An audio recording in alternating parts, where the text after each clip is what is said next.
Welcome, ladies and gentlemen, to USC Postgame Live. It was an ugly one in the LA Coliseum as USC goes down to UCLA. We are here with LBC Trojan, who is live outside the LA Coliseum. Rick, that was just flat out terrible. Give us your thoughts here as we get going. Tony, this was a difficult game to sit through. I'm going to call this Lincoln Riley's ruined season because that's a fitting what it was. name. That's what it was. Our co-host on the Pac-12 chat show live, I love him. Chris, congratulations. He's also known as TVM or Search. I was fortunate to have him on my channel on Wednesday and we previewed this game. And I said that UCLA, we could not give them turnovers in short fields because yes, their offense was inept and our defense is inept, but if you give them short fields, then they could beat you. And what happened in the first quarter? Lincoln Riley, I don't understand it, but you have an unimaginative play call on 4th and short and you turn the ball over at midfield. That's basically after you had a gift where they had a reviewer turn over a possible fumble and it was not ruled a fumble, and then you come up with that. And then you continue with 2 more fumbles, an interception, another unimaginative play call on 4th down. That's 5 turnovers, and that's basically 5 less possessions you have for your prized offense of scoring. So, well, and I thought the defense played. I mean, maybe not as well in the end, and not as well at the very beginning, but for a lot of the game, the defense played fairly well. The offense kept turning the ball over, and the defense was okay, but the offense was bad, and we got exactly what I think we had coming to us based on how we played. You are 100% right, Tony. The defense played as well as to be expected. There were some chunk plays, and if you want to go ahead and blame the defense because people have been blaming the defense all year long, then go ahead. I'm not going to change your mind. But if you don't think that Lincoln Riley, his play calling helped his offense, helped his defense, then you're sorely mistaken because it's been happening all year. If the weakest link on your team or your business, you need to protect that weakest link, okay? And everybody knows it's the defense.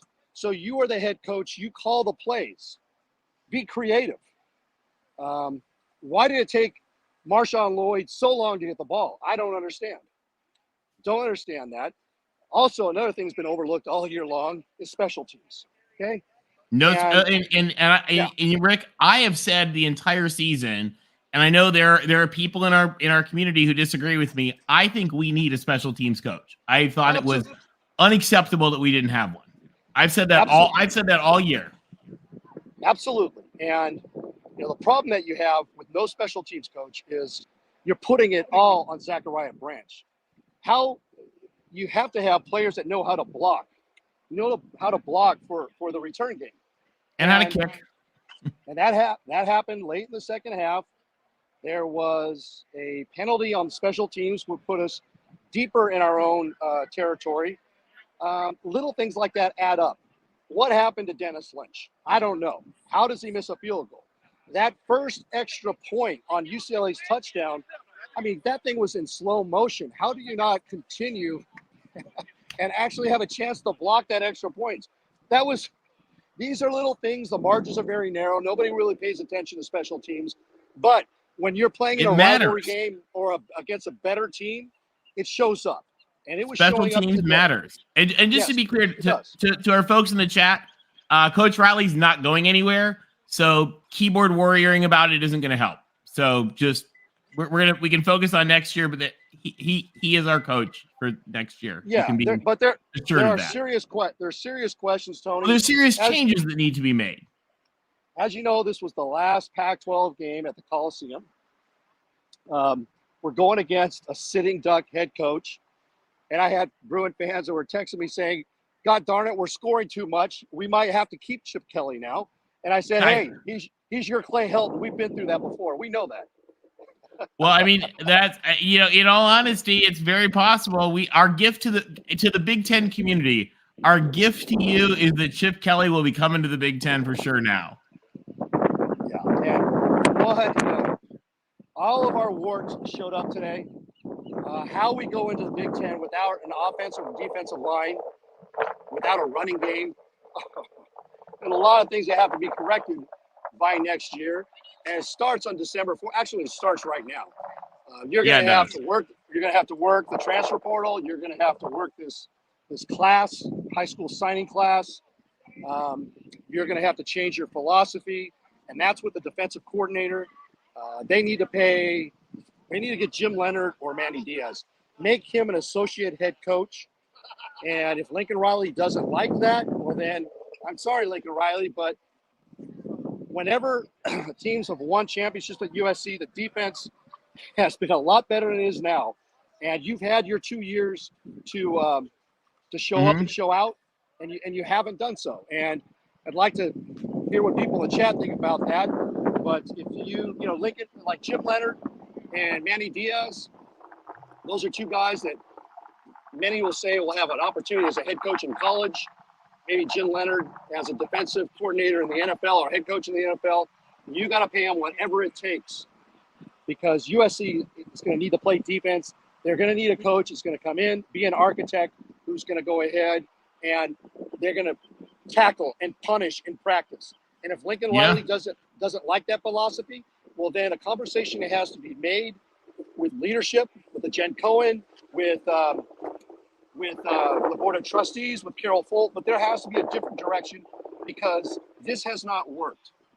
Has not worked. Well, hey, you know what? This was an ugly game. It was brutal. Let's real quick, let's see what folks have to say. Let's take some calls. Let me put the link in there. And then we'll take some calls here as Rick walks out of the Coliseum. Rick, what was the mood like in the stadium? How did the stadium feel? I mean, did the stadium feel as disgusted as we watching on TV felt? Oh, let's just say the mood changed right before halftime, and it got progressively worse as we continued through the second half. So I'll put it that way. We're getting a lot of like wind feedback on your mic, Rick. Okay. Yeah, it was ugly. It was just a bad game. USC looked bad. They looked overmatched. Both sides of the offensive line looked terrible. The defensive line was completely overmatched. The defensive backs, I thought, were overmatched. I mean, again, the defense played better than I feared, but they didn't play well. And the offense just looked anemic. I mean, that was UCLA has a decent defense. They have a fairly good defense, but they don't have a defense that should have held us to 20 points. So it was ugly. But I'll tell you, Rick, Rick, I don't know if you remember, I sent you a text before the game. I was watching the Trojan Tailgate show live, the USC puts out live from the game. They showed the team coming out.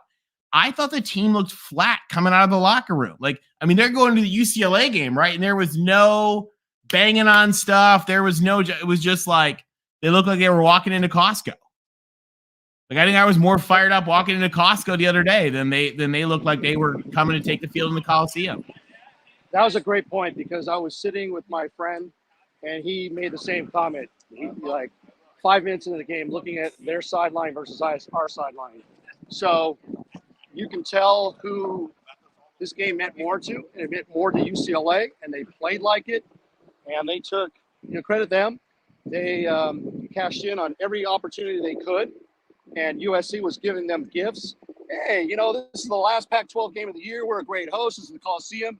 You guys used to play here up until the early 80s. Hey, we got a couple gifts for you. Here's 3 turnovers and 2 missed fourth downs. Do what you can. Yeah, I know your field kicker sucks too, and you missed an extra point. I'm sorry, you missed a field goal, but we're going to give you a few more gifts so you can look good. It was bad. It was bad. It was bad. Hey, right. I'm not going to sugarcoat it. It's the truth.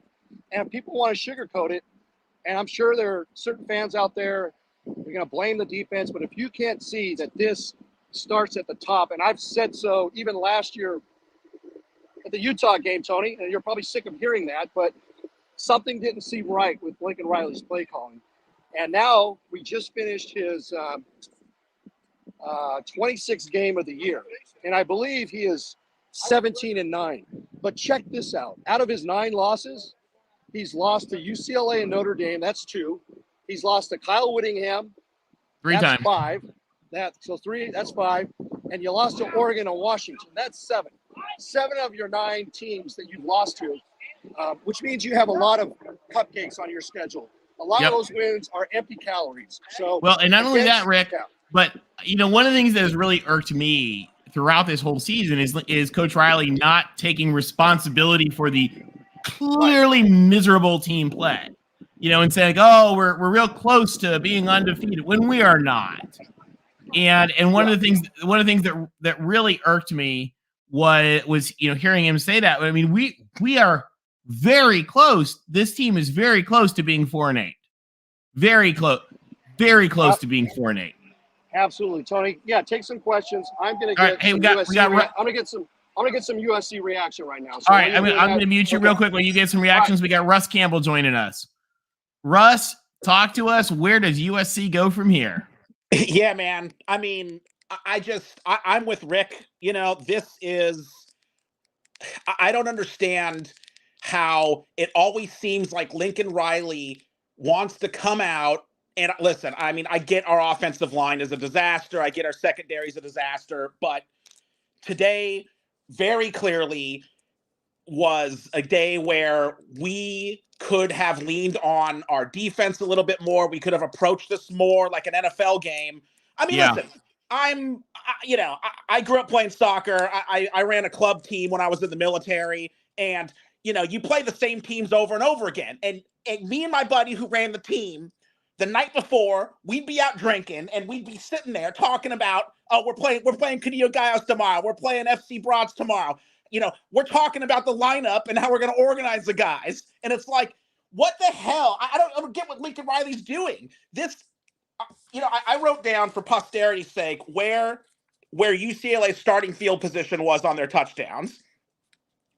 The USC 48, the USC 19, the USC 38, and then the one drive, the USC 35 at the kickoff. These guys scored 1 touchdown from their own half. And what does Lincoln Riley do the first drive of the game? Like Rick said, we go for it on 4th down. Just punt the ball. If we force them to drive the length of the field to score touchdowns, this is an actual football game. Instead, this turns into an embarrassing blowout where, this game is probably closer than what it should have been. This game, the score line doesn't reflect how close this game could have been. It's just like they're scoring from, they have to go 30 yards to score. And I just don't get if a schmuck like myself, who's never played college anything, could sit here and, while I'm having some shitty tequila, be drawing up lineups the night before. Tequila might make this game go down better. Right. I'm just like, how are me and my buddy back in the mid-2000s, back in Sunday League soccer, seeming to have more of like a game, drawing up a game plan against a specific opponent than Lincoln Riley does. I mean, every game he comes out and does the same thing. Like, we're going to be us and teams can try and stop it. It's just like, well, guess what? We're down 14-0 yet again. It's a blink of an eye and we're in another 14-point hole. So I don't know what's going on, man. I mean, this Garber guy, we could have put this guy in the infirmary. He was shaken up on a few plays, and we should have tried to. Listen, I hate wishing for an injury, but it was at that point where we really could have gone after this guy, and it turned. We have the fumble. Marshawn Lloyd's legs get hit, so he fumbles the ball for some reason because that's what happens when your legs get hit. You have to drop the ball. So he fumbles the ball despite it not being touched. They run it in there, and then they get to protect their quarterback for the rest of the game.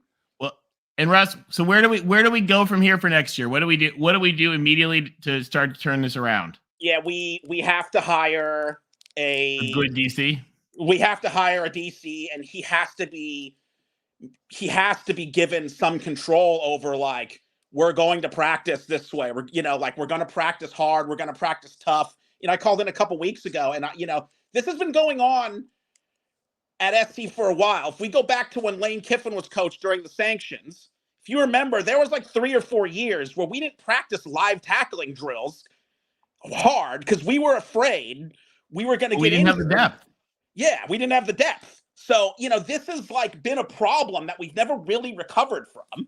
So we need, and Rick said this from Jump Street as well. We need one of these guys that's going to be like head coach A, head coach B.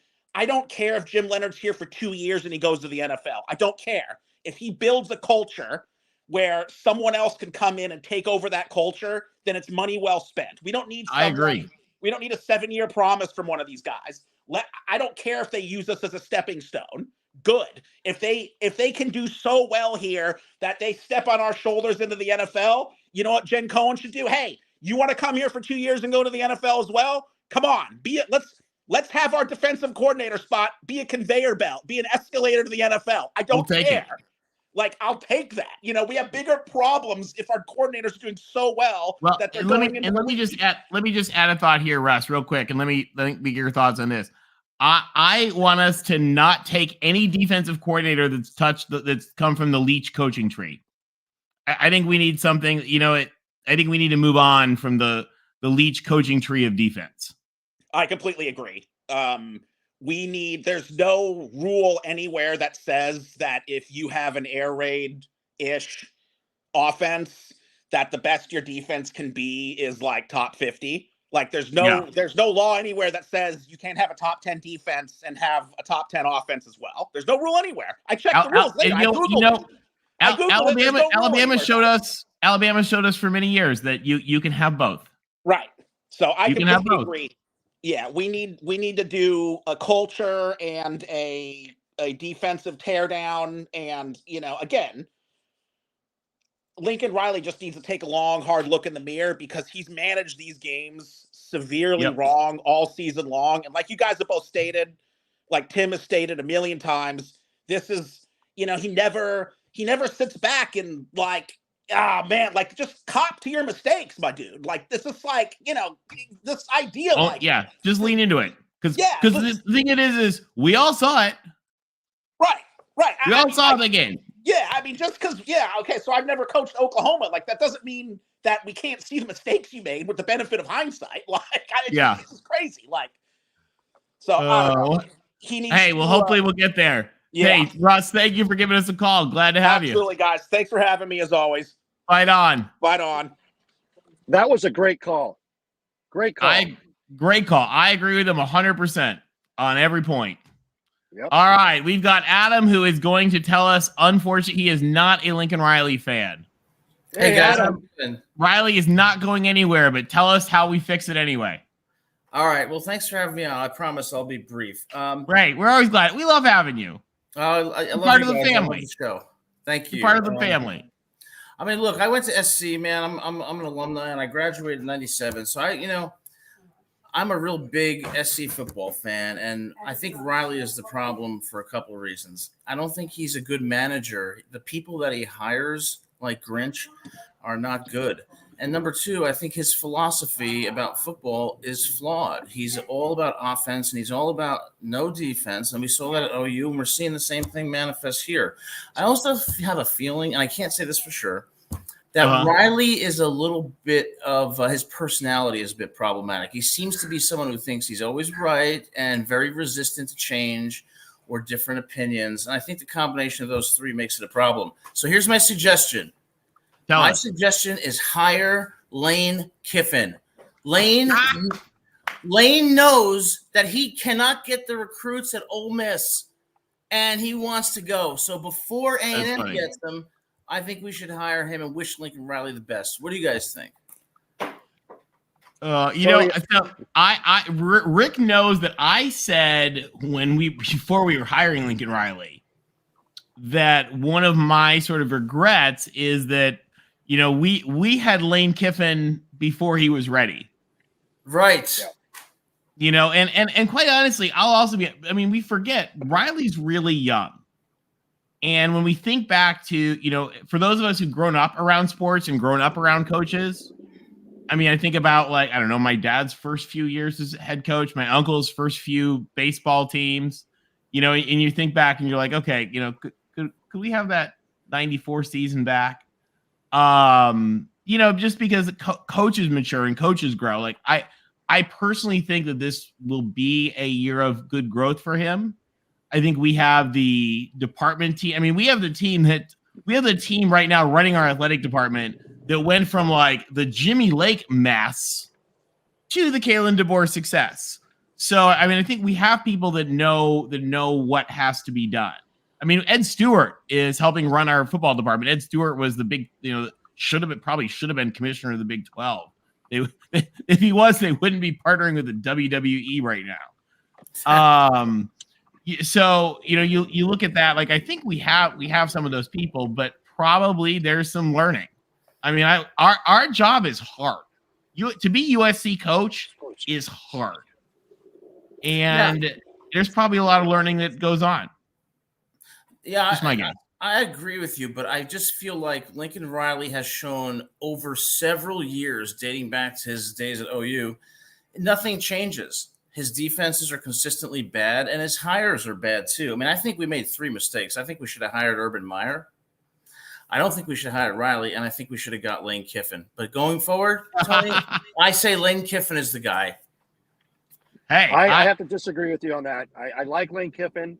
He's great. But we're going into the Big Ten, and you have to be able to coach in that conference. You have to have great offensive defensive line. Rick, you're cutting out a little bit. Is Rick cutting out, or is that me? He's cutting out. He's cutting out. Okay, Rick is cutting out. Rick is probably having some minor transmission. I don't want to take too much of your guys' time. Oh, hold on, Rick. Just a second. We're losing Rick. Hey, while we wait, we got while we wait for Rick to come back, we got a super chat here from Willie. Willie says Lincoln needs to do some hard reflecting. Drastic changes in the line need to be made and needs to get a better staff of non-yes men. Willie, I think the 3 of us agree on that. What do you guys think of that comment? Well, I agree with the comment. And again, I don't want to take too much of your time, so I'll get off after this comment. But I think, like I said, Lane part of the family. We're glad to have you. Well, thanks, Tony. I appreciate it.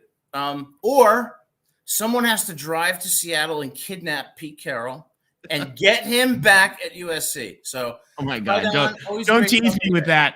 Don't tease me with that, Adam, because that is my number one.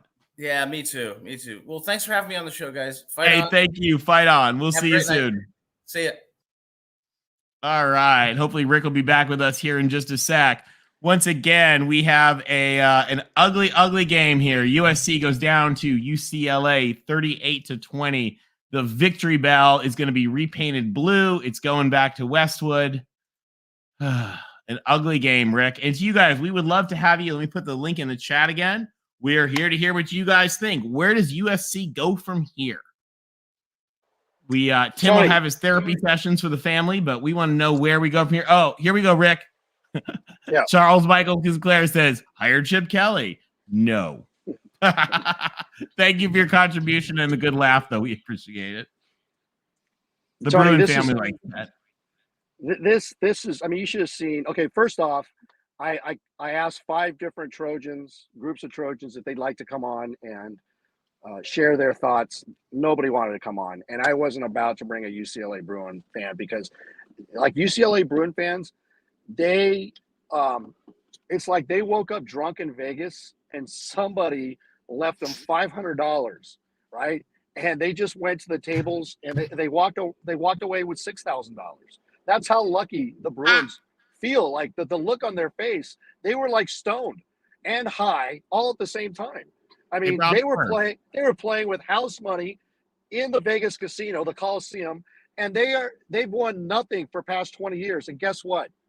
They got this one, and they will have they'll remind us constantly that they won the last Pac-12 game against USC. And you know what? That is typical because honestly, the Pac-12 in the 12-year iteration of Larry Scott's glass menagerie was just an abomination. So it's fitting that the game ended this way.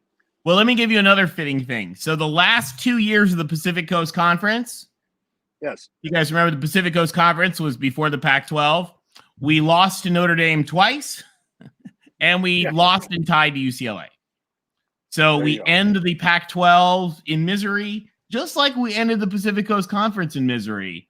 But then when we joined the new Pac-12, things got really good. We had a guy named John McKay who did some good things.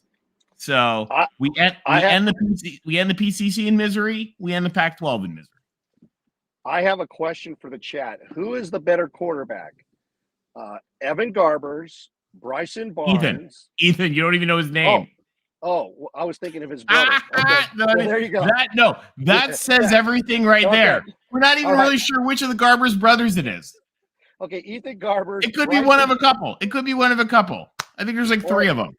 Or was his name Fernando Mendoza? Did I get that right? The Cal quarterback? Yeah, Fernando Mendoza. Okay, him. Or who is the other dude that was? Or how about I like the guy from Tulane, Michael Pratt. Was it Michael Pratt? Yeah, Michael Pratt. Or how about Arizona, who just humiliated Utah today? Oh, Tony, what was the final? It was 28-0, but what was the final? 42-18, I believe. Oh my goodness! Yep. And I don't know. Chat, correct me if I'm wrong. If there may have been another touchdown after we updated the slide, but yeah, they just steamrolled. Utah just got pummeled. Utah got pummeled. Oregon was up 49-3 last time I checked. So there have been some just absolute hammerings. And, of course, Wazoo just stuck it to Colorado. So, wildness. Hey, guys, we want to hear what you think. We are here to take your calls. I'll put the link in the chat again. We'd love to hear what you guys think of this crazy game today. Looks like we lost LBC for just a sec. While we wait for LBC, once again, just a quick rundown. USC today goes down 38-20 to UCLA. Very, very flat. Again, you guys heard me say this. I texted Rick when I was watching the pregame. They looked flat coming out of the locker room. They weren't jumping up and down. They weren't banging on anything. They weren't smacking each other's pads. They were just sort of, like I said, they looked like they were walking into Costco. And I think they played like that today. And, again, crazy weekend here in the Pac-12. USC goes down to UCLA. Colorado gets shellacked by Wazoo last night. Arizona just wallops Utah. Oregon destroying Arizona State. And Cal and Stanford just kicked off a few minutes ago. So it's going to be some wild games. Tony, can you hear me? Tony, can you hear me? We got you.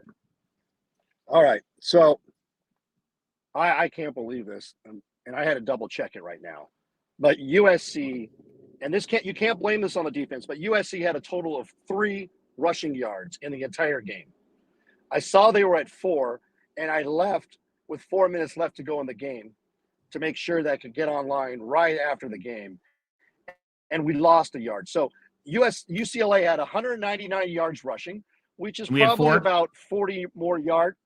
We had 3.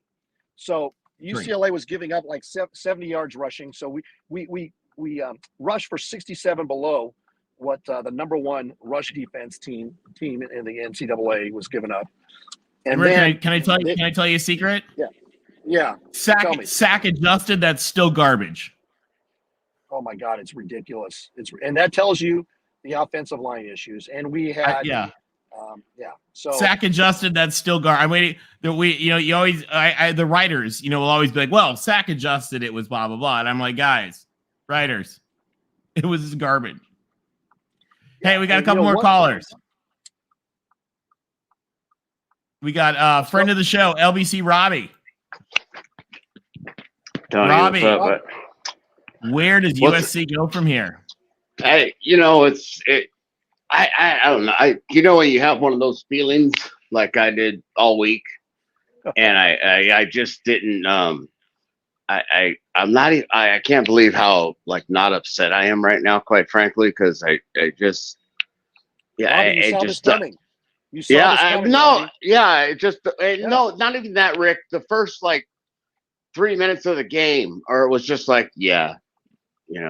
just that kind of year, or it's just that, and it just really I know Tim's not here, but I'm gonna give them a site that has the the coach's tape, and I haven't watched all of it yet, but I watched a few of the Oregon and even Arizona State and Colorado breakdowns, and I just missed on the O-line.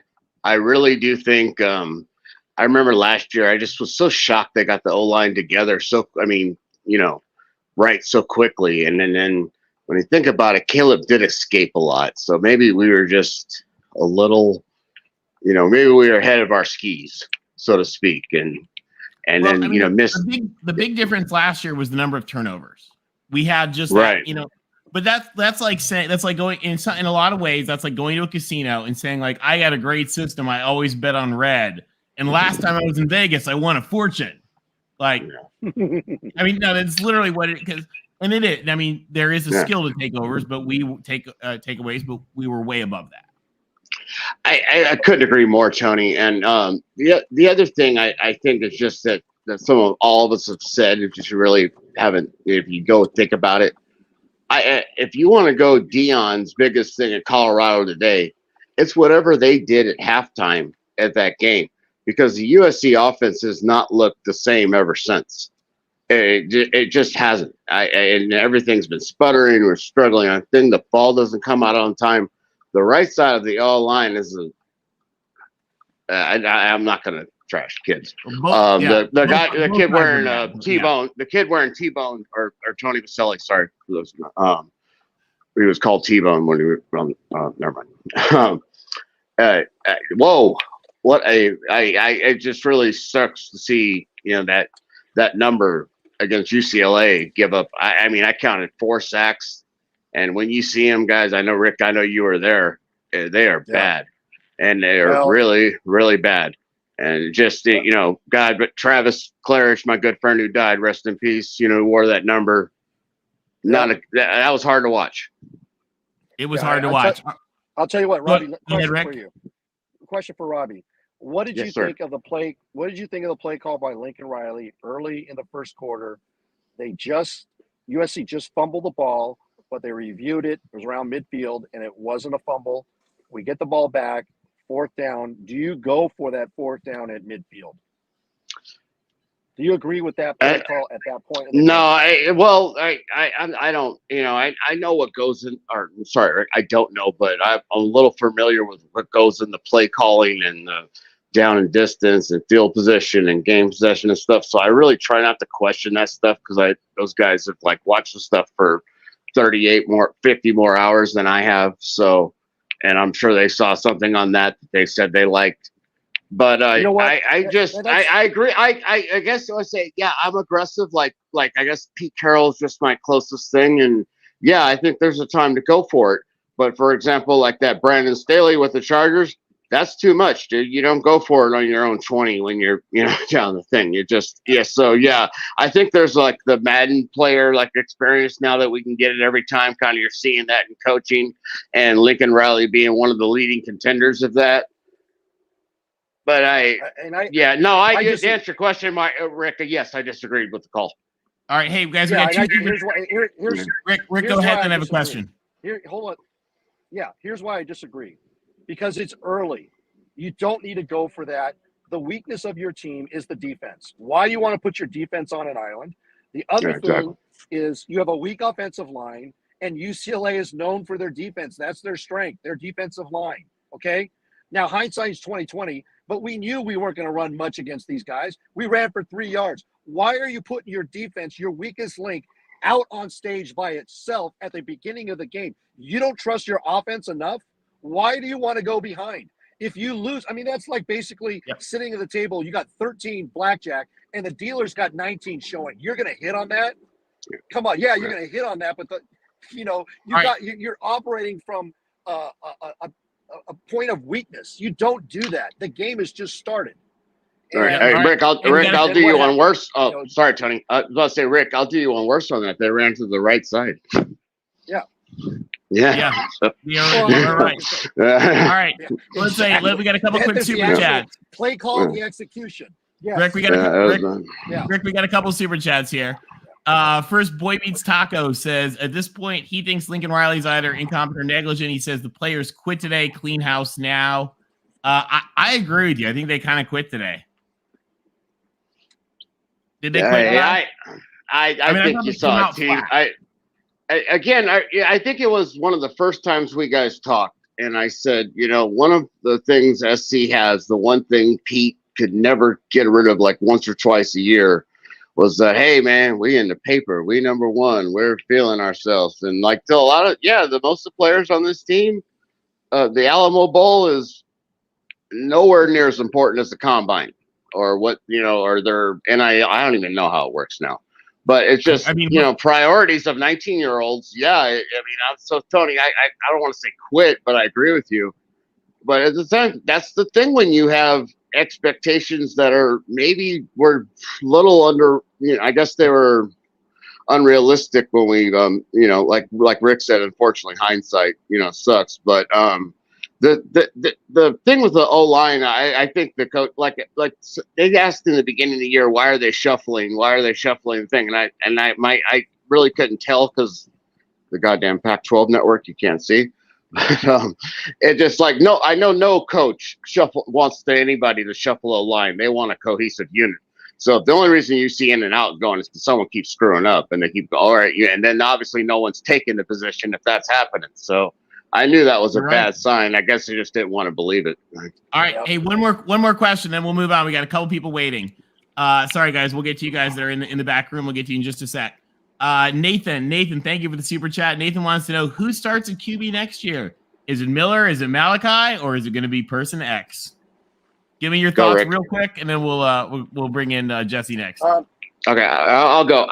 You need to talk to Rick or Tim about the recruiting stuff. I'm not big on the recruiting rankings. I still laughed at the people who believe Charlie Weiss was a good recruiter and couldn't figure out they put that to sell scout magazines, which Notre Dame people buy. It just I'm the same class year and played against and know Jermaine Gray as one of who was known as Alice on the team, one of the biggest, the number one of 1993, the Jalen Phillips or whatever of 1993. That was him. He was horrible. And the biggest reason is when someone's used to being the best person on the field, you never know how they're going to get humbled the first time when they're average. And some guys get things. A lot of guys act hurt, and that's why I'm not dominating. I'm hurt, and then a lot of guys, and then some guys step up, and so I kind of have to wait to see it. But I don't think Miller Moss is what is a Mark Sanchez, Matt Leinart, and SC quarterback. I like the kid. I think he's good. I just don't think he's that. I really hope Malachi Nelson is. I know a little bit about where he's from and his thing, I think, but in both the spring game and whatever the high school game I watched to him, I didn't see it. So all right. Well, thank you, Robbie. Love you both. I will talk to you very soon. Fight on. Thanks, Robbie. Love you too. All right. All right. And thank you again, Nathan, for the super chat. All right, next coming in, we've got Jesse. Jesse, welcome to the show. Hey, everybody. I graduated USC in 2015. Can you all hear me okay? We got you. Yep. Man, what a horrible loss. What a horrible last 5 weeks. I really think that it was great for USC to can Alex Grinch. But now I'm really wondering if they should if there's a situation where they can the offensive coordinator and bring in an NFL offensive coordinator like Eric Bieniemy, Matt Nagy, because this whole air raid offense. Lincoln Riley is our offensive coordinator, so that's I'm not going to can him. If you want to have a new offensive identity, you got to can him. And the question is, can USC afford to buy out this guy's contract? It all goes back to when during the Tulane game, when we lined up in shotgun at the 2-yard line after our kick returner fumbled at the 2-yard line. And I feel like I'm the only person who notices this in college football, is that when you line up in shotgun at the goal line or at the shadow of your own goalpost, you're just asking for trouble. And this whole notion that this air raid offense is the new cool thing.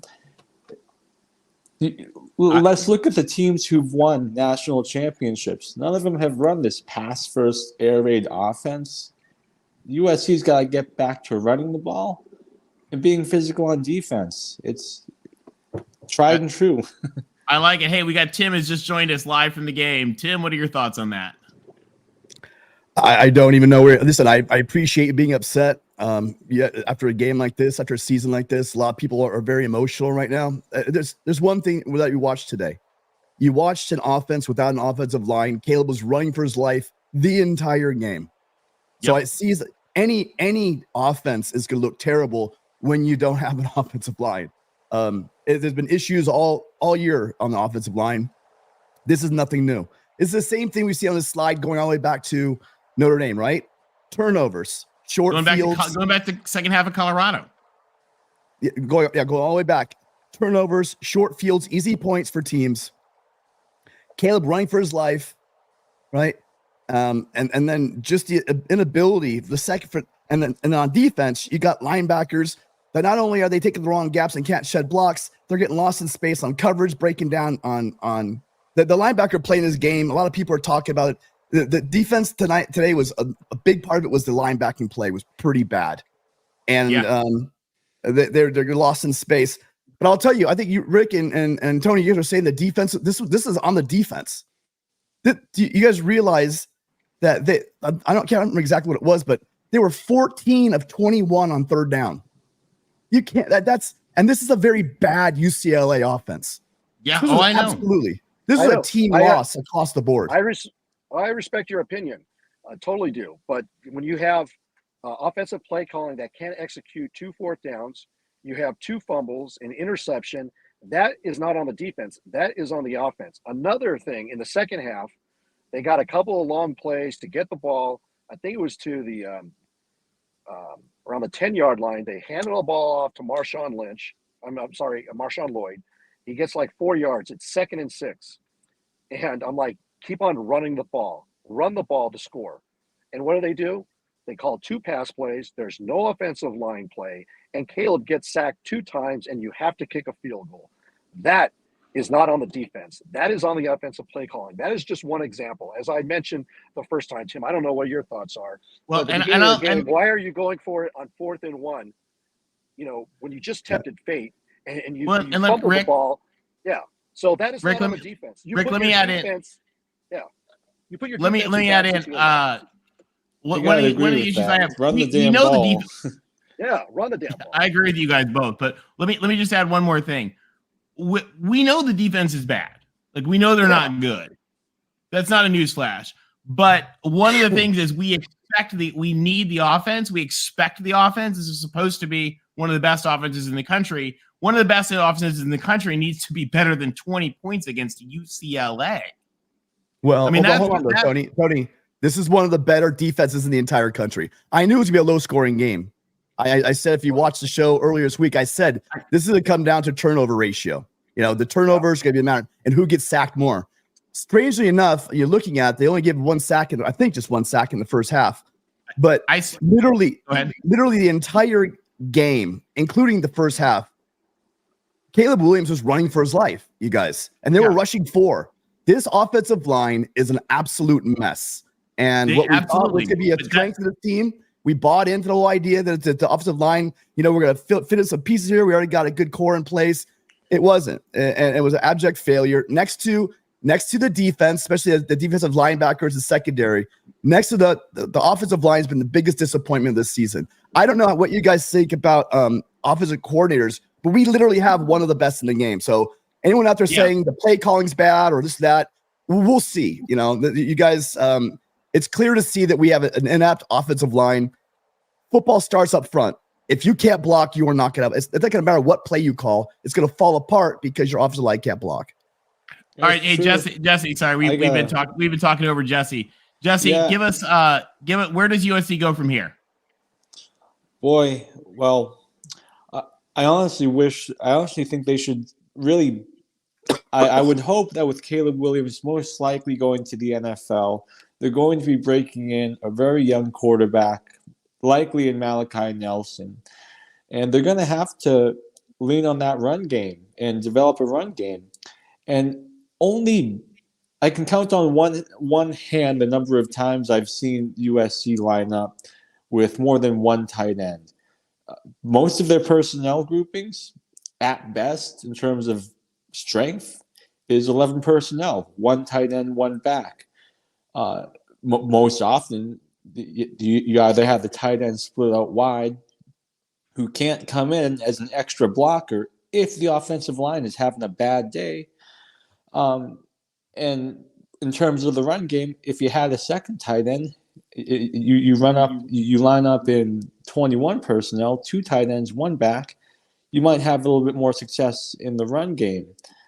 I think the way forward is just, especially with the fact that we're breaking in a young quarterback, you gotta get back to the running game. It's gonna, it's a cliche, but you run the ball, make that defense creep up, and it makes a mediocre offensive line. It buys them more time because you have the and also in each of the games we lost that we got destroyed in, the other team took us over in time of possession. So that only adds fuel to the fire of the terrible defense. I never would have expected to see just this coaching incompetence from the top on down. I think what other folks have mentioned about the strength coach, media has not talked about him. He's got to have a fire lit under his butt. We'll see. Well, hey, thank you, Jesse. We're glad to have you. Thanks for calling in. Yeah, thanks for great call. We're glad to have you. All good points. Cheers. Cheers and fight on. Oh, ugly one. All right. Hey, next up, we got Jackson joining us. Jackson, what's up, gent? Ugly game for the Trojan family. I'm sorry about what happened for the Trojans today, man. I hated to see what happened. And Tim, you mentioned it perfectly that one of the things that went wrong for USC was the O-line. They did not do a good enough job protecting Caleb. And they need to develop a running game. Defense definitely has to get fixed. So I was thinking about some defensive coordinator ideas. Tell us who you like. Tom Allen's got to be one of them. Yeah. Dave Aranda's a good one. Yep. I know that Leonard is obviously on your list. Everybody's Joe dream. Clanderman from Kansas State. Has Tom Allen been fired? Not yet, but I suspect he will be either tomorrow or next Sunday. But those what are about my Dave Aranda? suspicions. Has Dave Aranda been fired yet? Okay. So maybe next week. Yeah. Well, or could be tomorrow because you know how the college football world works. It can be pretty crazy. Baylor lost to TCU today, 42-17. Yeah. And if you're going to be the coach at Baylor, losing to TCU multiple times is not a good plan. He's not just losing; he's getting creamed, and he's going to be let go. Well, if you want to know my 5 top defensive coordinator replacements for USC, check out my channel. I'll have a video dropping in the morning. I address that. Oh, you got a video coming tomorrow? Yep. Sweet. Tomorrow morning it'll be coming up. Oh, hey, I'll put that link in the chat for everybody. Well, this is something I've been really thinking about. So we were talking about what's going on with USC, but on Tuesday we saw from UCLA Bruins beat writer for 247 Sports, Tracy Pearson. I believe that's the name. That's correct. That name right. Yes. Yeah. That's right. So he was talking about on Tuesday that irregardless of how the season ends, Chip Kelly is gone. Now, so that has been refuted by Martin Jarmond and by Casey Wasserman. So their athletic director and their board chair have both said that is untrue. Now, I weirder things have happened, but it's rare that you hear an AD and a board chair both say it's untrue. Oh man, I don't know. I don't know what's going on. You could argue that the USC's gift to the Big Ten today is that Chip is not going anywhere. We'll find out. Well, you know how in 1987, where Ohio State beat Michigan in Earl Bruce's final game, and it was like known that he was going to be gone after that game, win, lose, or tie. I'm kind of wondering if this 2023 USC UCLA game is similar to the 1987 Michigan Ohio State game in that regard. Hey, just real quick before we get that, Florida State is down 13-0 to North Alabama, and Jordan Travis just broke his leg. Oh yeah, Jordan Travis is hurting. I'm praying that he's all right. I hope he's all right. That's wild. Yeah. I hope he's anyway. okay. Sorry, it's just a breaking news update for everybody in the chat who's watching. That's okay. No worries, man. You good? Jackson, what else do you think USC does? Where does USC go from here? Well, it's like I said, they'll have to fix that defense. They're going to fix everything, but I really wish people would not say that Lincoln Riley's bad and all that, because that's just throwing the baby out with the bathwater. You don't do. Yeah, Jackson, people are just emotional. Jackson, just let them be emotional. That's how people get. Yeah, but I mean, it's just one bad year. I mean, come on. But the one thing I was just thinking about is people keep asking, is this the last we've seen of Caleb Williams? I don't think it is, but what do you guys think? Absolutely. Last time we saw him in an SC uniform, for sure. Yeah, he's not going to play. Quite honestly, even if we had won tonight, I think it may have been either way. Like if we were going to go to a good bowl, and Tim, you probably know better with the different. I haven't broken down the scenarios with who else won and lost today, but I got to think, what are we, Vegas bowl bound? We're so far down the line. It depends on how other teams played. There's lots of other stuff going on, but yeah. I mean, we're gonna be talking here about the Vegas Bowl or like the LA Bowl presented by Gronk, or the Sun Bowl, or one of those other fine games. Yeah, I think Caleb would be foolish to play in that. Yeah. I think one of Caleb's quotes was, "I'm a business man," meaning he's his own business. And if he lives up to those words, then it doesn't make sense for him to go to a second or third rate bowl and risk. We saw everybody's commented about the offensive line. Why go and play in that when the only upside you can do is get a victory, but there's so much downside and risk that you can, give the NFL GMs reason to downgrade you, right? And you get hurt. Especially we're talking about you're going to end up playing like Fresno or Air Force or Mississippi State or somebody like that. UNLV. It's a no-win situation. It's you to go in, you light them up. They go, well, you should do that. If whatever happens, the offensive line continues to allow free runs at him, like we saw today.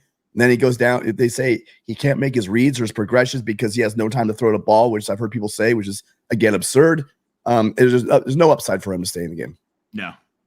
All right. Well, hey, Jackson, thank you so much. Any final thoughts here as we look at the misery that was this game? Well, all I have to say is there's nowhere to go but up. That's all I can say. The eternal optimist, Jackson. Thank you. I like it. We love you for it, Jackson. Thank you for calling. I make sure I'm optimist for everybody in college football. That you are. That's why you're a good fan. That's why you're a good fan, man. Roll Tide. Thank you, man. Thank you for having me on. Fight on, gents. Stay safe and stay warm. It's cold out. You too.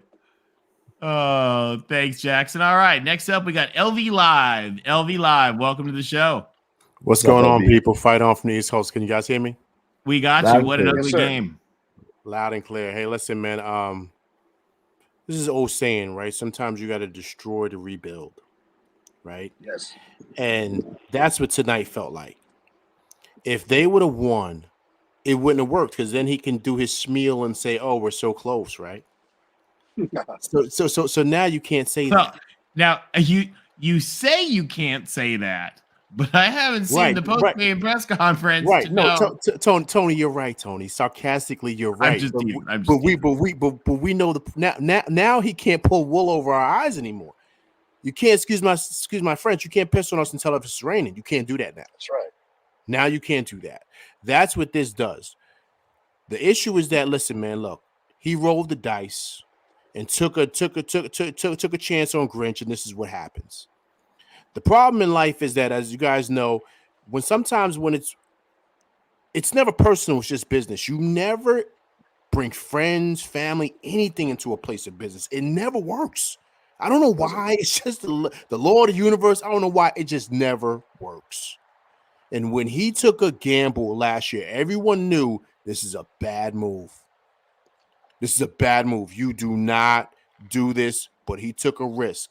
And the reason why you lean on the side of caution like this, the reason why you don't make that risk is because you got to understand what the other side of that coin is, and that's 7-5 and looking at this. That's why you don't do that.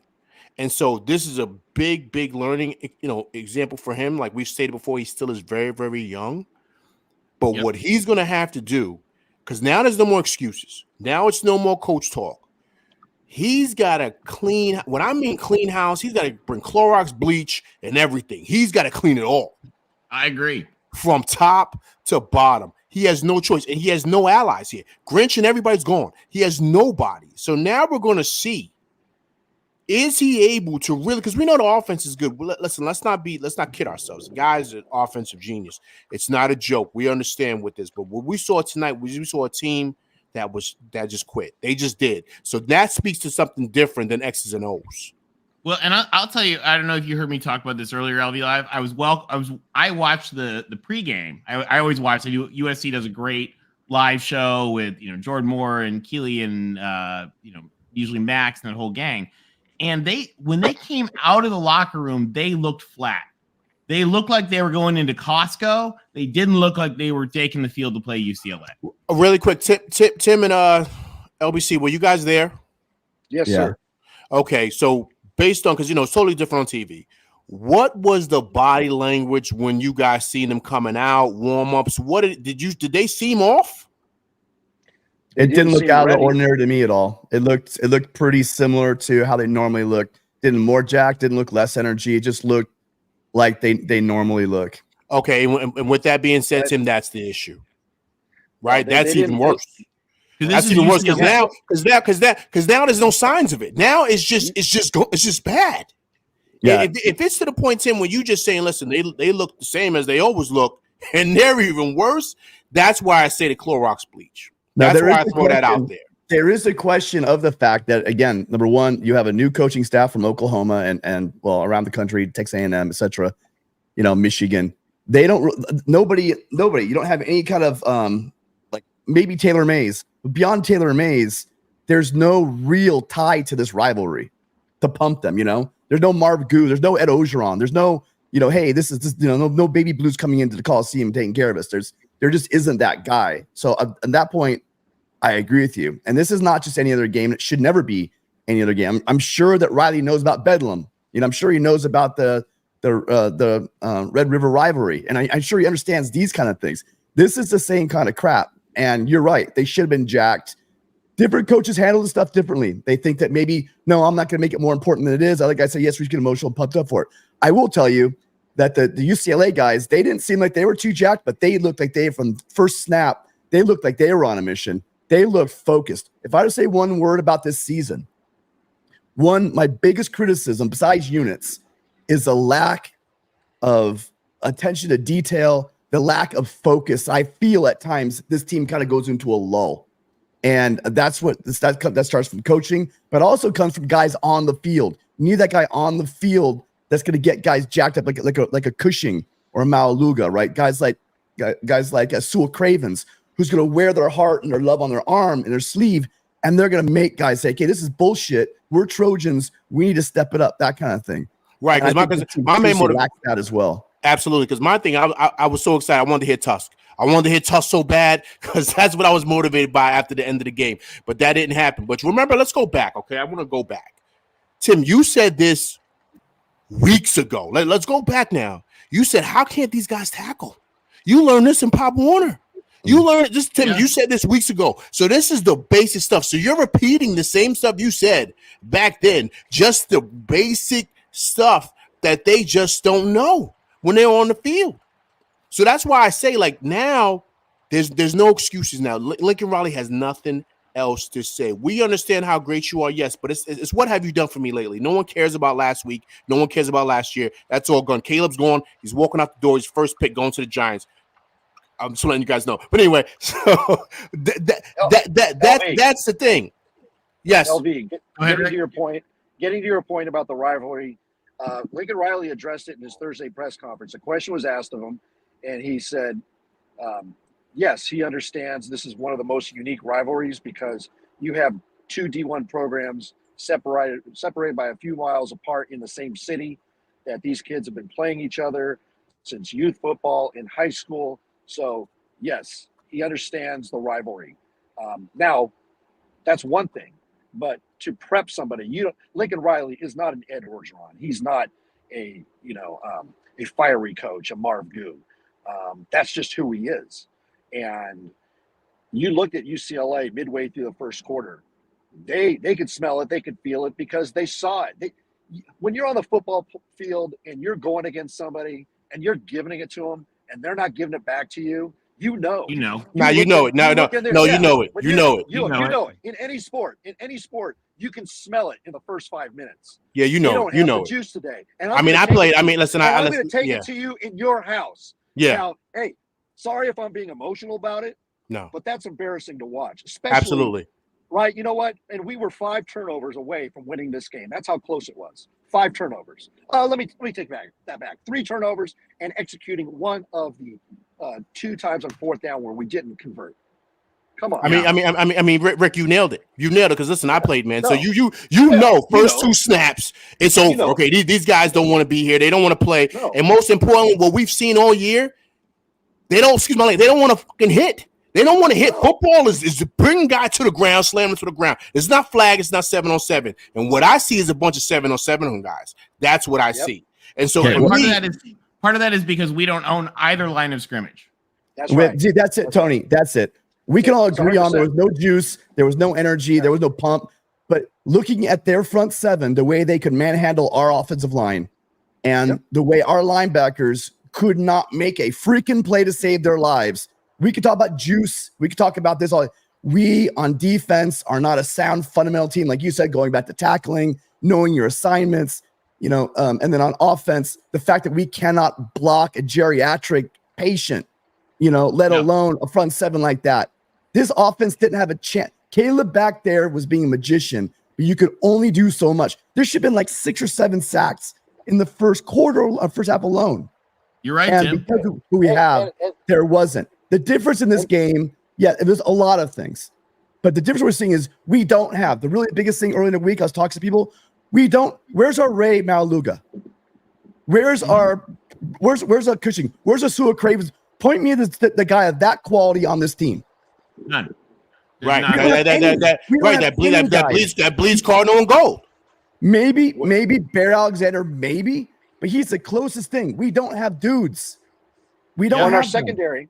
Our secondary is still lining up 5 yards off on, let's say, a 3rd and 7. And I can't tell you. Rick, you're wrong. They're lining up 20 yards off. Okay, let's correct you. Okay, all right. Hey, now, they are providing wonderful video footage for Coach Go 30 to make one thing we do know. I mean, listen, we understand that football is one on the inside. It's one on the interior, defensive and offensive lines. That's where we don't have. And that's where, believe it or not, you got to bring in a guy who understands that, and believe it or not, is going to step on some toes. And it's going to get in like your Raleigh's face, and this is how we're running it.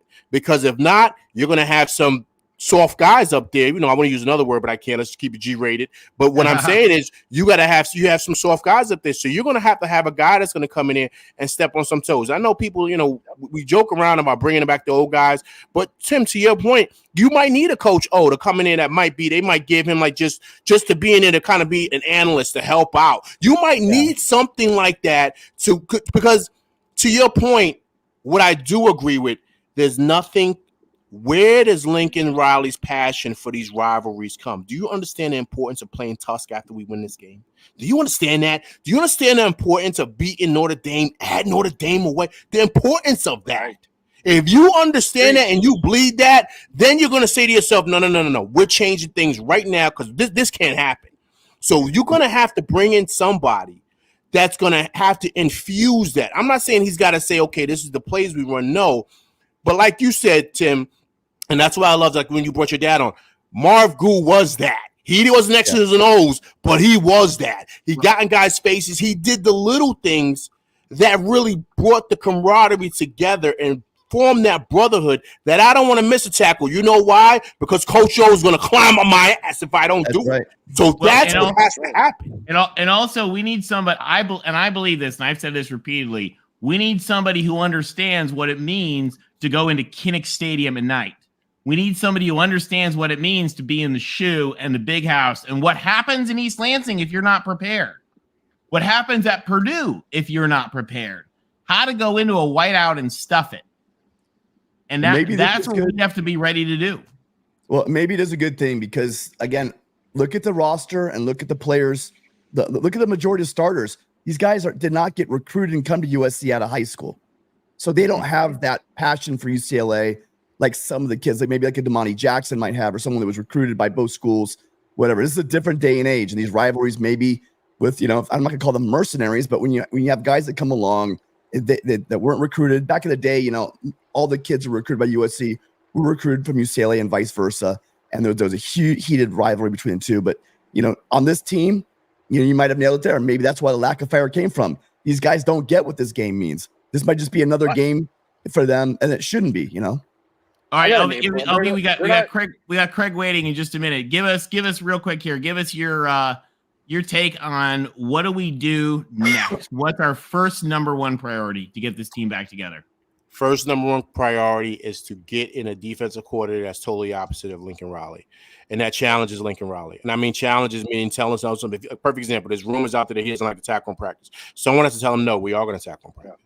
Right. We are going to tackle. We are going to do this, and this is how we're going to do it. You handle the offense. I'll handle the defense. Let me recruit my guys in here who I know that's going to run what I run, and it's going to be physical and dominant. He's got to get a new O-line guy in. I understand, but it just doesn't look good, man. It just does not look good. I understand, you try different things, but it just doesn't look good. And, strength coach guys, he's got to go too. Like, he's just got a clean shot, but that's what you got to do, Tony. You got to bring in a guy that's going to challenge him and is going to say no to him and make things uncomfortable, man. And believe it or not, that's what Coach O does. He makes things uncomfortable.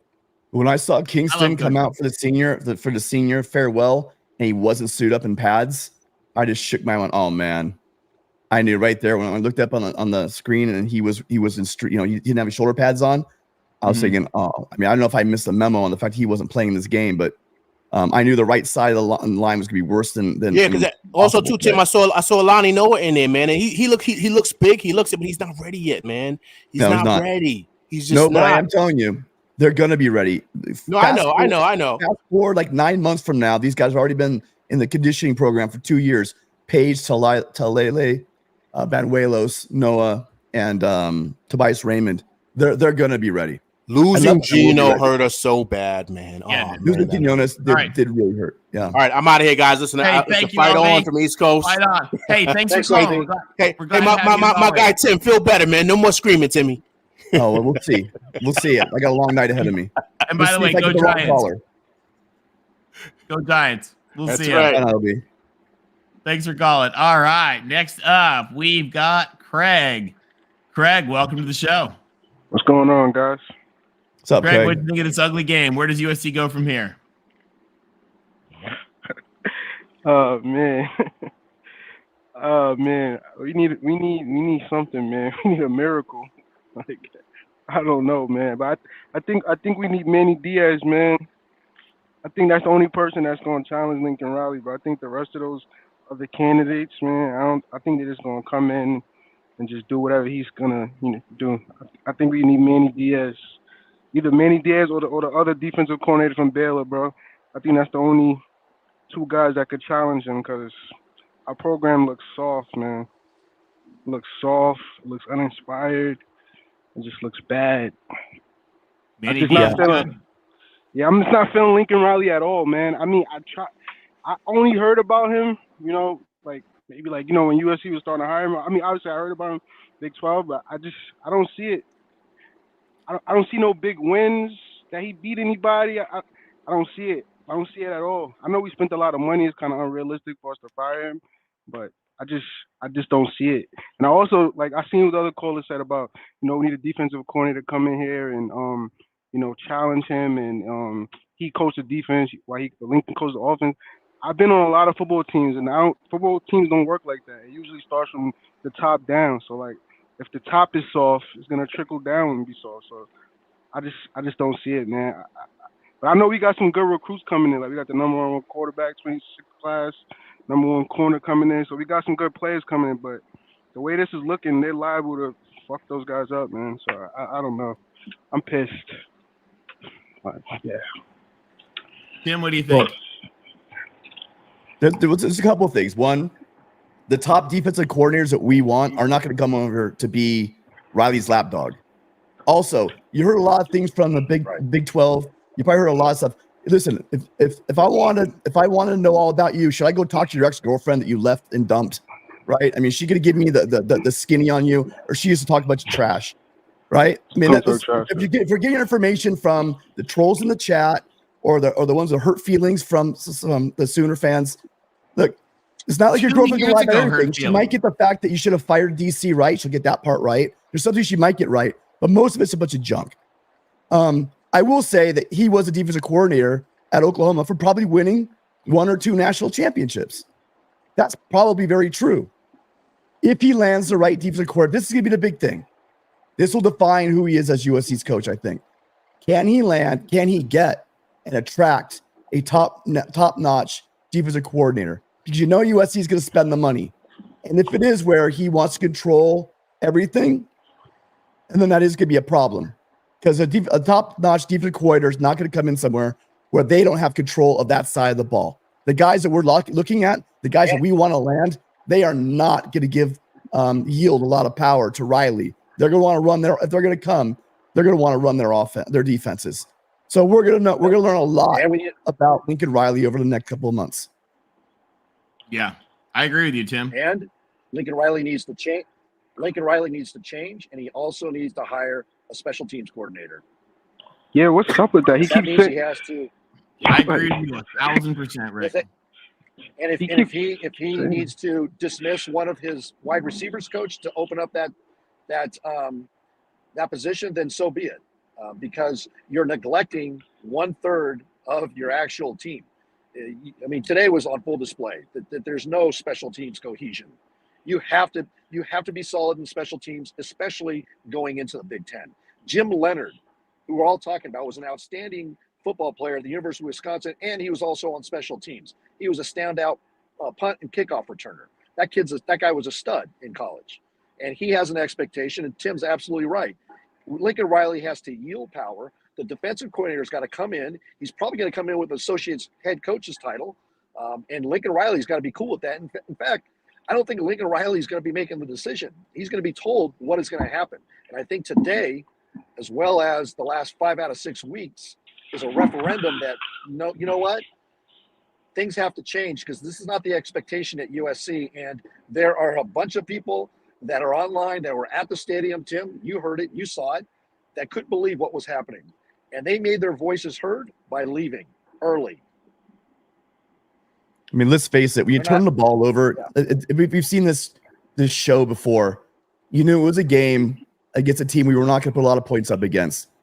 When you fumble the ball on the 18-yard line, when you give up a stupid score, when you're turning the ball over, there should have been a couple more turnovers in this game.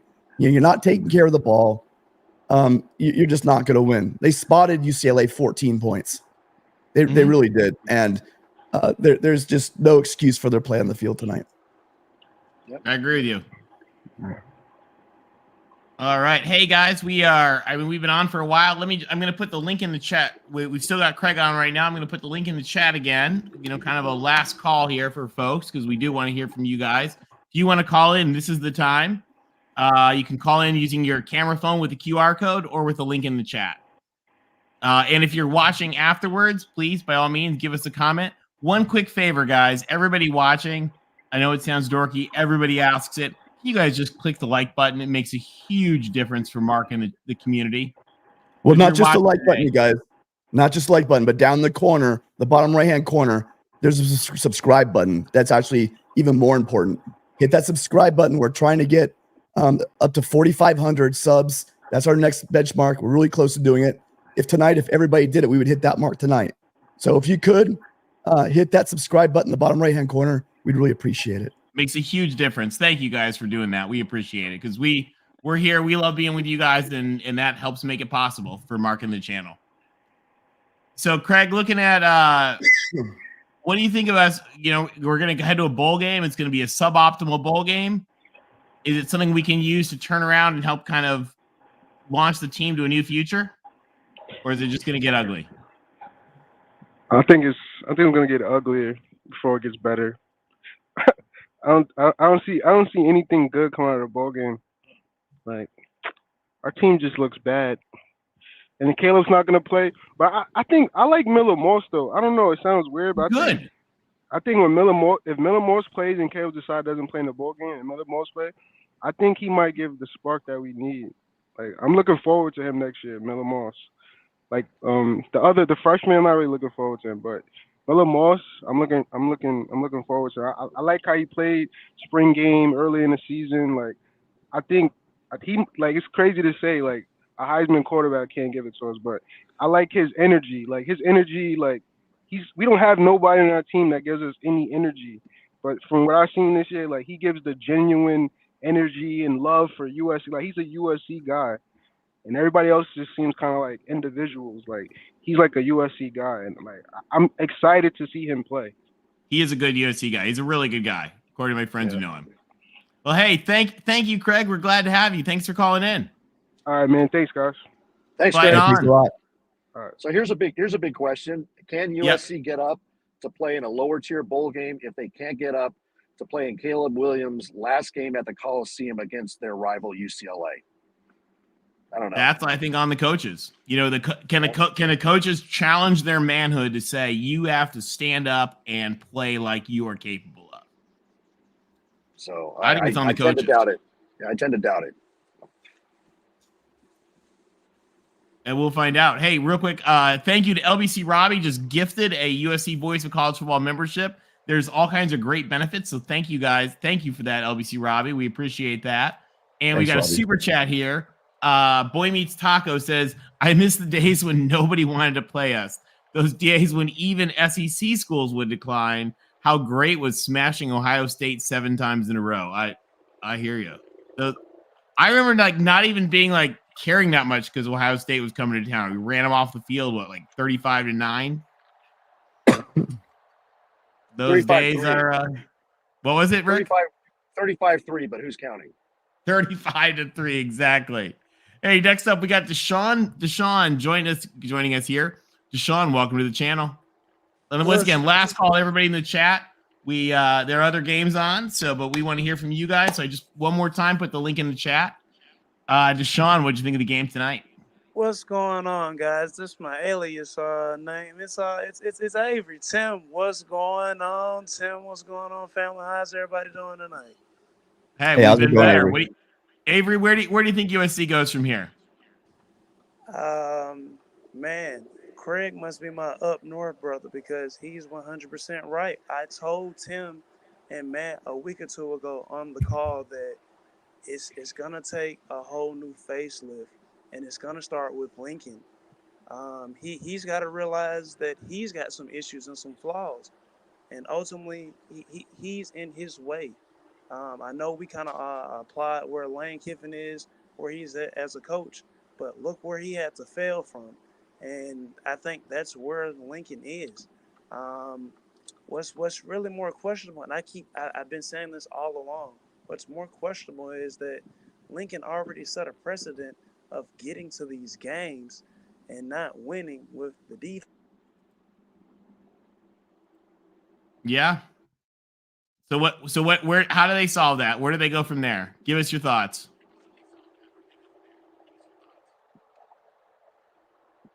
a big. How do they fix it? It doesn't make any sense. I'm scared for them because they play LSU in 6 to 9 months, and just like the last caller said, it doesn't matter if you bring in some guy that's top notch at the defensive mindset. If Lincoln is soft, the team's going to be soft. Okay, so how do they fix that? You know what? I'm thinking maybe we should just cancel the season next year. You're probably right. Right? Let's just cry about it. Let's just realize we made let's just say the Sooners were all right. We made $100 million mistake. Let's just cancel the season. What do you think? Tim, don't do that. I mean, I'm being literally, that's what I'm hearing from you. No, because you honestly, what did you ask me last week when you said, well, Spots called the game? I called the game 30-27 UCLA way. We didn't even get 27 points. So that's a bigger problem. That's a bigger issue. Okay, so how do we fix it? Jen Cohen has to put her foot down. It starts with Jen Cohen. I agree. Here's the one thing I'm really going to take exception to. Watch. If the new hire doesn't work out, it'll be like it was because Riley got his way. If it works out, all the credit's going to go to Jen Cohen. She made him hire this person. When in reality, it's going to be 100% Lincoln Riley. Jen Cohen will be in the room. He will be a huge part of the process. But whoever is hired is going to be hired by Lincoln Riley. Tim is right. You don't hand him this job for that much money, bring in a name like Riley, and then start telling him how to coach his program. Well, and let's remember, too, what Jen Cohen talks about her own job being. And this is what she is renowned at being outstanding at, is helping coaches make personnel decisions, not making it for them, but helping them find the right person. And getting them she talks about it. She says, my job is to get you the resources you need to win. My job is to get you the people you need to win. And so she will get the people and the resources. Right. So saying that, does Lincoln understand USC? The first thing I said within the first time that I was introduced to this platform and to you guys was the first thing I said was there's no due diligence to control either side of line of scrimmage. Here we are 4 months later talking about the same thing that I don't specialize in coaching. I told you what I saw then. And here we are in the same type of situation. With all due respect, though, one, you're not saying anything that all of us haven't said either. And number two, anything that you or I see, come on, none of us think that Riley didn't see it weeks before we saw it, right? Oh, he probably saw it last spring. One, because he actually watches the practices. Two, he is great at his job. I'm trying to be patient with people who keep trying to tell us that Lincoln Riley doesn't know what he's doing. He needs to do it this. He needs to do. You know what? It's not like a coach is infallible. Clearly, he made a mistake with Grinch. There have been mistakes that Riley have made, but some people are running a little too forward with how inept Lincoln Riley is. I think Lincoln Riley is a great coach. I think he's going to make the choices on defense. Look, I said it before. When there's a problem, so last season they overachieved. And as an organization, USC overachieved, and it probably allowed them to kind of cover up some of the glaring problems within the program. They carried over into the season. Lincoln Riley has a number of people in his inner circle. I don't mean at USC. I mean people, his confidants close to him in the coaching community, in his personal life, that are in his ear, that are saying things to him, and he's listening to them. So those changes are going to be made going from this year into the next year. And next year, is it going to be a national championship team? I would say probably not. But is it going to be much better than what we're seeing right now? I would say absolutely. See, when there's a problem, you find out the problem. They got Grinch, they cut out the problem, and then the next season is going to be better. Well, and let me add something here also. Coming from a life of football on one side and professional baseball on the other, one of the things about football, particularly college football, is that you don't get to like go buy new players during the season. You have what you have. You go to the war with the army you have. And that's a huge difference in a sport like baseball, where you can go out and get a couple of pitchers and get a closer and get a couple of hitters if you need it. We can't go out after that Colorado game and get offensive linemen. Now, that's not being an apologist. That's just a reality, is that when folks say like, "Oh, I've been complaining about this for 7 weeks." Okay, well, how are you going to fix that? I mean, the line is not good. The defense is not good. It needs new players. But you can't go get a new defense in the middle of the season. Now, in professional baseball, you kind of can. It's actually kind of awesome. It got us to the World Series a few years ago. I loved it for that. But you can't do that in college football.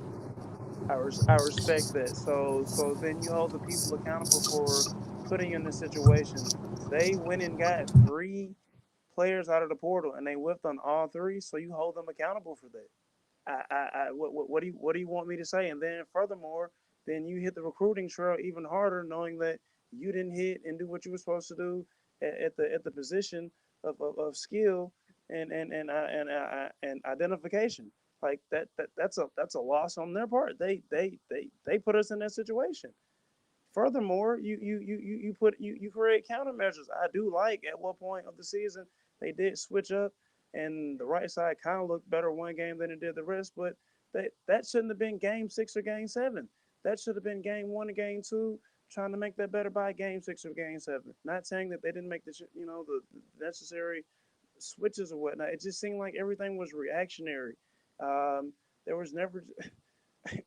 We just didn't get better. And I told you earlier, I felt like this was the Matt Barkley year, just with Lincoln Riley. I'm telling you, I see so much of where he is, or of where Lane was. And the only reason we give him a pass is because he made it to the playoffs. But he's at the point in his career where he should have been making the necessary defensive changes where that is an issue. That should be the issue now that he's made so many defensive changes that things aren't working now. He's now being reactionary to things that have been a problem to get him to this point. All right, Avery. Okay, go ahead, Tim, and then go ahead. Just a general question for you, Avery. I mean this completely sincere. USC lost 5 games this year, right? They had one of the epically worst defense, well, statistically the worst defense we've ever seen at USC. They made this UCLA crappy offense look great again for the umpteenth time. We have one of the worst offensive lines that I've seen at USC in many, many years. And all of that, and USC was in the fourth quarter in games more often than not. What I will say to you is I don't think the competition, the schedule we played this year, I don't think the competition next year in the Big Ten is going to be that much more difficult. Matter of fact, in a lot of ways, the offenses are not going to be as good. But they do have a more difficult schedule. They do play Notre Dame. Right? They have them at home. And they play LSU to start the season. But remember, Jalen Daniels is not going to be there next year. LSU has its own problems. USC needs the right defensive coordinator. And they need these offensive linemen, the 2 freshmen, to be brought along. Because if we have a decent look at the receivers, people are forgetting about. Yes, we lose Caleb Williams, but the freshman receivers that we got a little taste of, like Deuce Robinson and Zachariah Branch, these guys are legit playmakers. And we're going to be able to score lots of points no matter what. We just need a deep, like we said at the beginning of last year, we just need an offense that won't lose us games. Not necessarily a team that's going to win us games. If it gets better than that, that's icing on the cake. But Jacoby Lane, that horrible push-off they called, that's going to show you the kind of ball that we're going to see going forward. Bumper crop of freshman offensive linemen, bumper crop of wide receivers, and some seriously good defensive linemen that are going to get developed in this program. Are we there? Clearly not right now. Was that the wrong mistake to bring back Grinch? Clearly a mistake. But the people that are saying fire Grinch, fire Riley, unless I'm just assuming you're a troll, you guys need to chill out a little bit because you guys are letting these losses really get to you too much. This is this throwaway season. Well, with Grinch, it just turned out that, no matter what we did this year, didn't work. It was going to be a losing season. Yeah, well, you can't fix it in the middle of the season. And here's the other thing is that, yes, you talked about the offensive line, Tim. You talked about the linebacker play earlier. This is all under Lincoln Riley. He is the head coach. Yes, we all know about the defense. And because that issue was not addressed, we fell behind in recruiting, transfer portal quality, because players know that, hey, that's not the type of defense I want to play for. And maybe they know things that we don't know. But Lincoln Riley he's going to finish his 7th year in college football, and he has to take a look at where he needs to change, where he needs to get better. Why is the offensive line not getting better this year? What happened to the running game? How do we only get 4 yards at home in the Coliseum against UCLA in a rivalry game? How come we turn the ball over at Notre Dame versus a rival? How come we turn the ball over at home versus UCLA? How is Caleb Williams still alive? It takes How did we years. waste Caleb? Yeah. So that's not just the years defense. to That's develop. the head coach. That is the head coach. Now I'm going to answer it for you. It takes Well, years to develop an thank offensive you. line. The issue is you can't just walk in, and the previous staff fell asleep at the wheel. The guys that we had, the 5th year, 6th year guys that we had last year, those guys were studs. But there's a huge gap, Rick, in the recruiting and offensive line. If you look at those guys that should have been juniors and seniors, they're not there. They're not there, Rick. And Yes, you I can't just understand snap your fingers and bring that along. Right. So they're going to bring in, like I said, a great class last year. They're going to bring in a good class this year. You need to develop defensive and offensive lines. It's not the kind of thing you can do overnight. All right. Hey, real quick. Thank you. Let's give Avery thanks. Can I answer Tim's question? Sorry, answer Tim's question. Then I want to thank Avery. Go ahead. All right. So you had Josh Henson 2 years to develop these linemen. And I think a lot of people wouldn't expect the offensive line play to look this poorly in the 2nd year. Maybe I'm wrong, Tim. How can we explain that? If you got 3 guys in the portal, I understand if this was his first year, but this is his 2nd year in the program, his 2nd year under Lincoln Riley in this offense. That is a question that has to be. Well, no, see, I think you're missing it. It's his 2nd year, but it's his 1st year with these guys, and the guys that were there weren't good enough to play offensive line at USC. How do we only get 4? What's that? This was his 1st year with these guys because they were brought in the portal. And the guys that were here last year that he would have helped out that were still here, they weren't good enough linemen to play at USC. I guess that's how I can answer that question. We have a lot of gaps. Bring in quality linemen now, and it might take a couple years to do that. Okay. Hey, I want to Avery, thank you. Any final thoughts here just for 1 sec?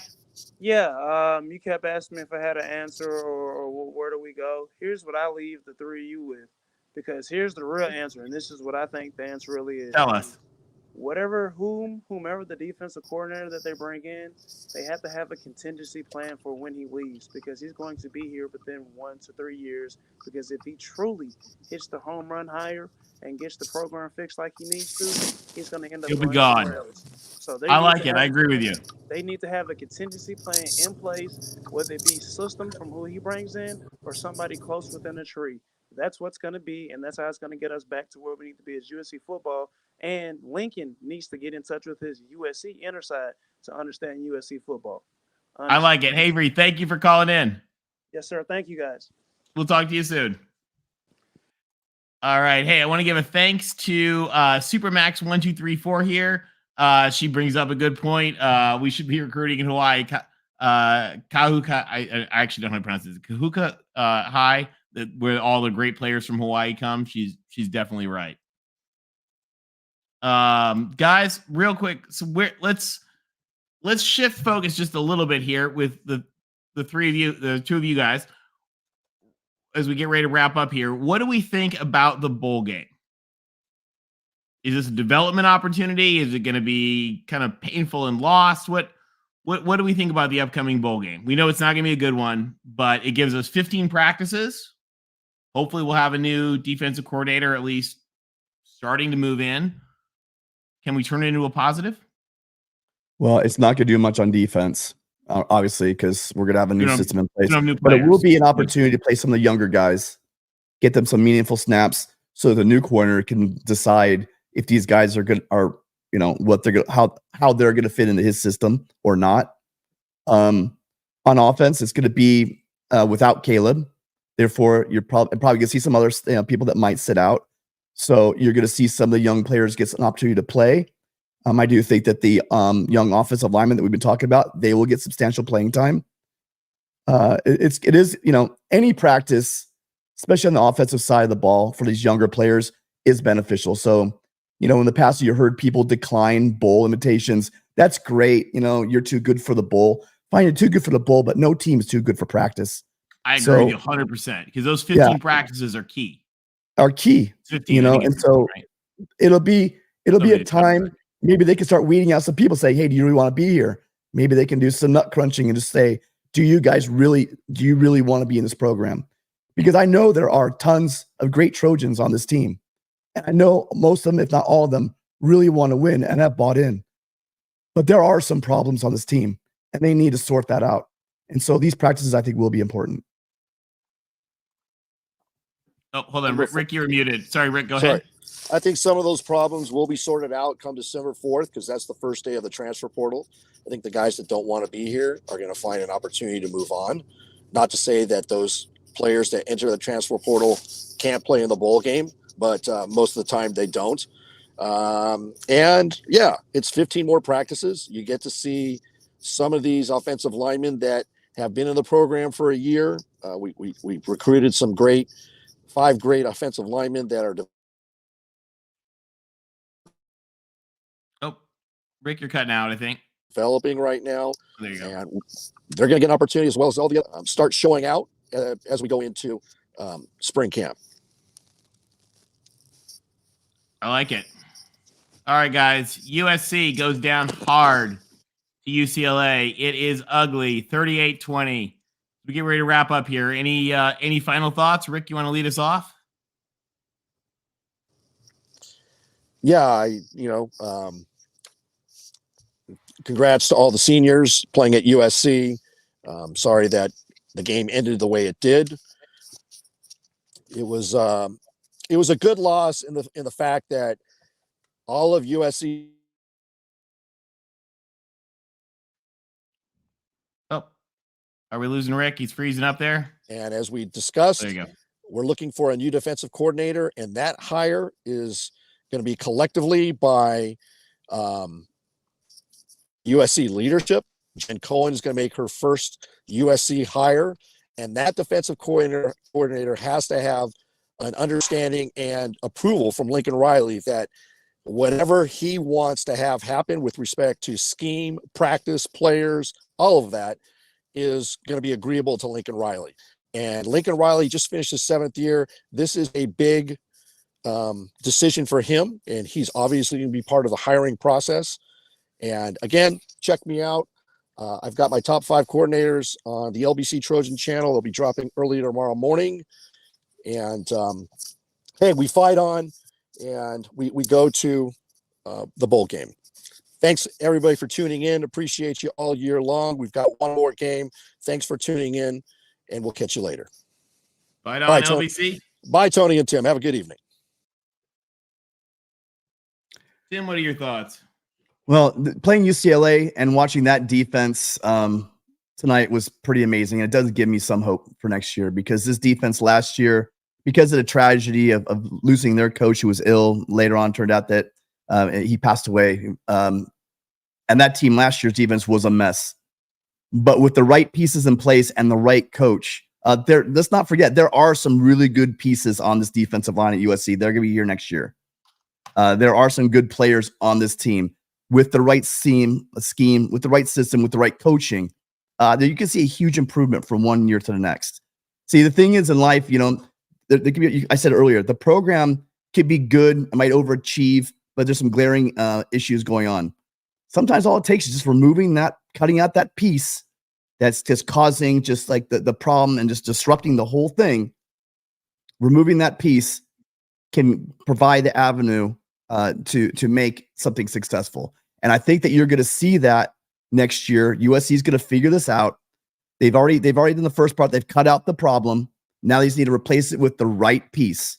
And next year, guys, I'm telling you, everyone that's all freaking out about Riley right now are going to be eating their words. We will pick up the list I've heard. I've almost not heard one name yet that I'm going to, yes, please, let's take them. Odds are, you guys, we're getting a very good defensive coordinator.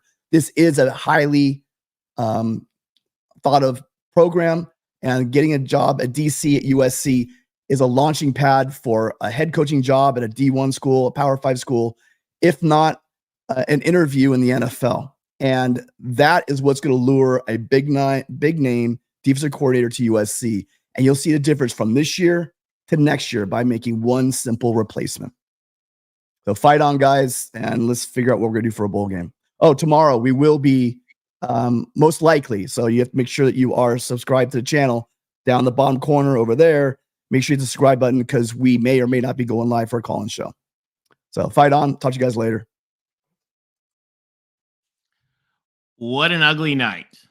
But with this, we put the Pac-12 to bed and we move on. And again, when we ended the PCC, we ended on a bad note. We end the Pac-12 on a bad note. Now I think we got our bowl game, but we're going to start over right now as members of the Big Ten. We're going to look forward to the Big Ten. I want to thank you guys for being with us all season. All of you guys who've been with us every night after these games means the world. And folks like Jeff Rodriguez, Jeff, thank you for your super chat. We really appreciate that. He says, "Get better, Tim." Thanks, Jeff. Hey, it's you guys who make the difference, and we really appreciate having you. So keep your spirits up, guys. It wasn't a great year. It wasn't at all what we'd hoped it would be. But the Big Ten is coming. It's going to be exciting. It's going to be new, and it's going to be different. And we're going to start over, and I'm looking forward to it. So with that, I want to thank everybody for joining us. Fight on. We'll be here after the bowl game. We'll be here on Wednesday for the Pac-12 show. And join Tim for the call-in show. He would love to hear from you guys. So fight on, everyone. We'll see you soon.